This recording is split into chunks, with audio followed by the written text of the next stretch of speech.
Hi, I'm Kristen Johnson, one of the pediatricians at Advanced Pediatrics. And I'm Pegah Pirowski, one of our nurse practitioners. We wanted to take a few moments today as both pediatric providers and moms to talk about the fact that we know that firearms can pose a health and safety risk to our families and communities, and to talk about things that we can do to help keep everyone safe. Awesome. So why does this topic matter? Why do we need to talk about gun safety in our community? It's a great question. Well, we know that as of 2020, firearm-related deaths have become the number one cause of death for pediatric patients. That's any kid younger than 19 years of age. And this can be through homicides, suicides, and accidental injuries. And we also know that firearm ownership is really common. 1 in 3 families in the U.S. own firearms. Unfortunately, studies have shown that only 46% of families do store their firearms safely. That means locked up, unloaded, separate from ammunition. So we know that there are the potential for firearm injuries and accidents and dangers in that respect. Yeah, absolutely. So when we hear data like that, we recognize that guns are a part of our community. We have to ask ourselves, okay, well, what can we do as parents and as members of a community to keep our kids safe? So one thing that's important is just having conversation with our kids. So one conversation I have with my kids, and as they've gotten older, is, hey, let's say you're at a play date and you go upstairs to play in someone's room and you wander into the parents' room and you see a gun on the bedside table. What would you do? And what I want my child to be able to know in that situation is, I see a gun, I'm gonna run in the other direction, I'm gonna find an adult that I know, and I'm gonna let them know what I just saw. So that's one tool that we have, but it doesn't feel like enough. What else can we do to make sure our kids are safe when they go to a play date, for example? That's such a great question, Pegah. And you're right, it's important to talk to our kids about what to do if they are exposed to a firearm, but we know from studies that it's not enough. However, good news is that people have shown that safe gun storage can actually go a really long way to preventing firearm injuries.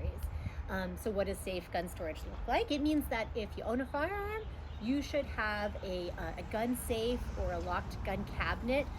There also are other devices that can be used to lock up guns or prevent firing. And guns should be stored unloaded and separate from ammunition. So that's something that we can do in our own lives if we own guns to help keep our families safe. Great. So one thing I'm educating families on during well visits is talking to parents before scheduling play dates to make sure that their kids are going to a safe house. So the challenge, I think, in that is a lot of us, myself included, feel kind of awkward when I bring up that conversation with families. You know, I just don't know how it's going to be received on the other end. I think it's something that it's important as a community. If we do it more, it becomes less taboo and it becomes less uncomfortable because we just know this is just what we do. This is no different than asking about anything else before a play date, whether it's food allergies or pets or booster seats. But let's run that through. Can you give me an example of how to ask a parent whether their house is safe for my child to go during the play date? Like, how do I word it to make it less awkward? So that's a great question. I think that, first of all, if this is a conversation that feels at all awkward, sometimes doing it by text can be a lot easier. I also think that it can be effective to combine the question with other kinds of questions and information that feel quite comfortable. So for example, if you and I are setting a play date, I might say, hey, I just want to ask if there's any dogs or animals at your house because my son's a little bit shy around big dogs. Also, can you remember to use his booster seat if you guys drive anywhere? And then finally, if you have any firearms in your home, can you make sure that they're locked up while Jack is there? So that's a way to, again, kind of normalize the question, normalize the conversation. Exactly, which I think is a great way to approach it. One thing we can do to be more proactive as parents who are hosting a play date can also be to share that information voluntarily. Whether it's we don't have any firearms in our home, just so you know, or if you do, just so you know, we do have a firearm. It is locked away safely, separate from ammunition. The kids have no access to it. So I think it's just a matter of the more we talk about it within our community, the more we can take ownership over an issue that for us as parents, I know feels pretty scary at times.